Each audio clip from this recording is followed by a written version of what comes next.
लोग हैं, सिर्फ बातें तक काम कर सकते हैं, इनकी ज़बान काम कर सकती है, इनका दिल काम नहीं करता है। क़यामत का एक मंजर होगा और ऐसी हदीस है कि कुछ लोग ऐसे होंगे जो आग की कैंचियों से अपनी ज़बानें काट रहे होंगे, तो पास में लोग जन्नत जा रहे होंगे, तो वो बारगाह रब इज्जत अर्ज करेंगे, या रब्बिल आलमीन ये वो कौन से लोग हैं?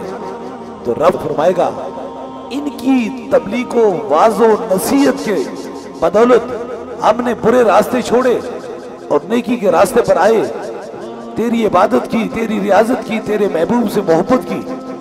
तो रब की तरफ से आवाज आएगी, वे लोग थे जो तुमको तो तबलीग कर रहे थे, समझा तो रहे थे, लेकिन खुद उस पर अमल नहीं करते थे। इसलिए याद रख लें, बातें करके खुद चले जाना ये दरवेशी नहीं होती। अल्लाह वाले वो होते हैं जो अल्लाह के बंदों के अंदर गुल मिल जाते हैं, उनसे मोहब्बत कर लेते हैं। इसलिए न हाथ मिलाने से, न किसी मरीज से मिलने से इज्जतें कम होती हैं, इज्जतें सारी तरह रसूल में पड़ी होती हैं। जिसने हजूर से मोहब्बत की, अल्लाह ने उसे खुद ब खुद इज्जतें अता फरमा दी।